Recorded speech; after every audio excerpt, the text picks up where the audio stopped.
사도행전 12장 13절부터 25절까지 함께 읽겠습니다. 베드로가 대문을 두드리는데 로데라 하는 여자아이가 영접하러 나왔다가 베드로의 음성인 줄 알고 기뻐하여 문을 미처 열지 못하고 달려 들어가 말하되 베드로가 대문 밖에 섰더라 하니 그들이 말하되 내가 미쳤다 하나 여자아이는 힘써 말하되 참말이라 하니 그들이 말하되 그러면 그의 천사라 하더라. 베드로가 문 두드리기를 그치지 아니하니 그들이 문을 열어 베드로를 보고 놀라는지라. 베드로가 그들에게 손짓하여 조용하게 하고 주께서 자기를 이끌어 옥에서 나오게 하던 일을 말하고 또 야고보와 형제들에게 이 말을 전하라 하고 떠나 다른 곳으로 가니라. 날이 새매 군인들은 베드로가 어떻게 되었는지 알지 못하여 적지 않게 소동하니 헤롯이 그를 찾아도 보지 못하매 파수꾼들을 신문하고 죽이라 명하니라. 헤롯이 유대를 떠나 가이사라로 내려가서 머무니라. 헤롯이 두로와 시돈 사람들을 대단히 노여워하니 그들의 지방이 왕국에서 나는 양식을 먹는 까닭에 한 마음으로 그에게 나와 왕의 침소 맡은 신하 블라스도를 설득하여 화목하기를 청한지라.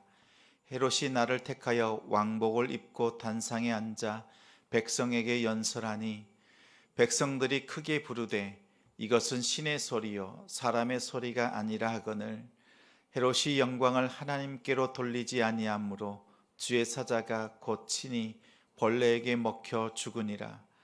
하나님의 말씀은 흥왕하여 더하더라. 바나바와 사울이 부조하는 일을 마치고 마가라 하는 요한을 데리고 예루살렘에서 돌아오니라. 아멘. 응답을 기대하지 않는 기도가 기도입니까?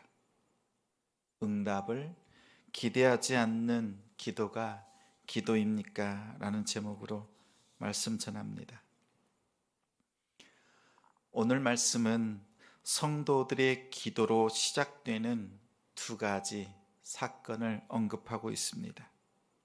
이 두 가지 사건은 서로 대조를 이룹니다. 예루살렘 교회에 위기가 닥쳤습니다.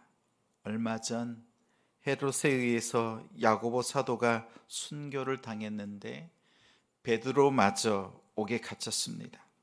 다행히도 6월절 또 바로 뒤이어서 있는 무교절 기간을 통해서 형이 집행되지 못했습니다. 그러나 절기가 끝나면 베드로 역시 순교를 당할 수밖에 없는 상황입니다. 어제 말씀 12장 5절에 온 성도들이 간절히 하나님께 기도했습니다. 기도에 하나님께서 역사하셨습니다. 하나님께서 지키시고 또 하나님께서 패하셨습니다. 베드로를 지키시고 헤롯을 패하셨습니다. 그런데 오늘 본문에 성도들의 기도하는 모습을 조금 살펴보면 조금 다른 면이 있습니다. 13절에 천사의 강권적인 역사로 감옥을 탈출한 베드로가 문 밖에 서 있습니다. 문을 두드리고 있습니다. 여자아이가 베드로의 음성을 듣고 너무 기쁜 나머지 열어주지도 못하고 달려 들어가 함께 중보 기도하던 성도들에게 소식을 전했습니다. 베드로가 문 밖에 있습니다. 우리가 기도했는데 베드로가 우리 문 앞에 있습니다. 그러자 네가 미쳤다 이렇게 말합니다. 미쳤다라고 하는 헬라어는 정말 미친 사람처럼 날뛰고 있다 이런 의미를 가지고 있습니다. 다시 말하면 실제로 미친 여자아이처럼 바라보며 말하는 것입니다. 네가 미쳤다는 말은 이런 뜻이 있습니다. 아니, 우리가 기도는 했지만 우리가 기도한 대로 베드로가 풀려난 것은 말도 안 된다. 성도들이 간절히 기도한 것에 비해서 응답될 것이라고 기대했던 것은 없었습니다. 기도는 했지만 전혀 이루어질 것이라고 생각하지 않았습니다. 이런 기도를 기도라고 할 수 있겠습니까? 응답을 기대하지 않는 기도가 기도입니까? 이런 기도에 대해서 믿음 없는 기도, 하나님께서 역사해 주실 것을 끝까지 믿고 간구해야 되는데, 그러한 응답을 기대하지 않는다면 믿음 없는 기도, 이렇게 부를 수 있을까요? 사실 우리가 하나님께 드리는 기도는 대부분 이와 같습니다.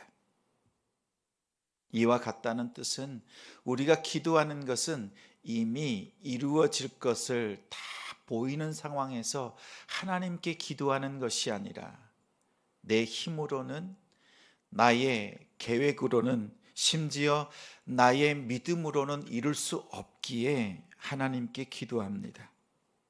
믿지 않는 남편, 1년, 2년, 10년 그 넘는 시간을 하나님께 기도하지만 도무지 이루어질 모습이 보이질 않습니다. 병들어 있는 가족을 위해서 임종을 앞두고 기도합니다. 기도할 때 우리는 회복되기를 위해서 기도합니다. 그러나 상황은 절망적입니다. 회복될 모습이 전혀 보이질 않습니다. 내가 원하고 바라는 결과, 하나님 앞에 간절히 기도하지만 기도할 수 없는, 응답을 기대할 수 없는 우리의 현실 앞에 놓입니다. 사실 믿음 없다라는 것보다 이만큼 우리가 응답을 기대할 수 없는 절망적인 상황 속에 놓였다는 뜻입니다. 그렇다면 우리가 이러한 절망적인 상황, 아무리 내가 기도해도 하나님께서 강권적인 역사, 이것을 기대할 수 없는 우리의 현실 앞에서 우리가 무엇을 할 수 있겠습니까? 오히려 끝까지 기도하는 것, 그럼에도 불구하고 기도를 쉬지 않는 것, 이것을 권합니다. 때로는 자녀와 부모의 아픔을 놓고 임종을 앞두고 기도 부탁을 받을 때가 있습니다. 그리고 보입니다. 마지막이 가까웠구나. 그때 이렇게 권합니다. 끝까지 기도합시다. 우리가 원하는 대로, 바라는 대로 일어나지 않을 것 같은 상황이지만 하나님 앞에 끝까지 기도합시다. 이렇게 권합니다. 오히려 기도할 수 없을 때, 오히려 응답이 보이지 않을 때, 그렇기 때문에 우리는 기도해야 합니다. 왜냐하면 우리가 할 수 있는 일은 최선을 다해서 해야 합니다. 하나님 앞에 마음을 드리고 하나님께 마음의 소원을 간절히 드릴 수 있는 우리가 되길 소망합니다. 내가 할 수 있는 일 끝까지 기도할 수 있는 우리 성도들이 되길 바랍니다. 그러면 내가 해야 되는 일이 끝나면 하나님의 일이 시작됩니다.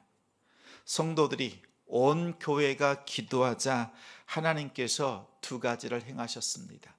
베드로를 지키시고 헤롯을 패하셨습니다. 교회뿐만 아니라 베드로에게 있어서 오늘 밤은, 이 마지막 밤은 위기의 순간이었습니다. 성도들의 기도가 시작되고 하나님 앞에 끝까지 기도하자 하나님께서 그 위기를 기회로 삼으셨고 하나님의 천사가, 하나님의 사자가 하나님의 놀라운 역사를 일으키고 인도하셨습니다. 또한 하나님께서 헤롯을 패하셨습니다. 두로와 시돈 지방의 사람들, 그들이 헤롯과 함께 화친하고자 화목하고자 했습니다. 헤롯은 그 기회를 자신을 높일 수 있는 기회로 삼고자 했습니다. 그러나 그의 기회는 위기가 되었고 하나님께서 그를 낮추셨습니다.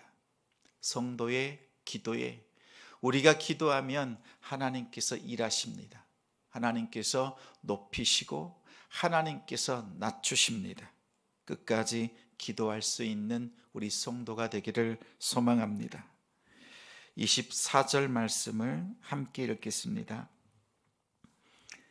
하나님의 말씀은 흥왕하여 더하더라. 아멘.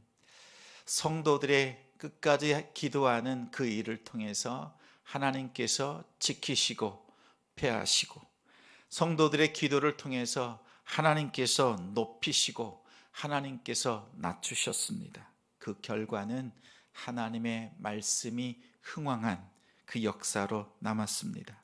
오늘 우리가 끝까지 기도할 때 절망적인 상황처럼 보이지만 끝까지 기도해낼 때 하나님께서 일하시고 하나님의 뜻이 우리의 삶 속에서 응답되는 줄 믿습니다. 오늘 말씀을 기억하면서 함께 기도하겠습니다.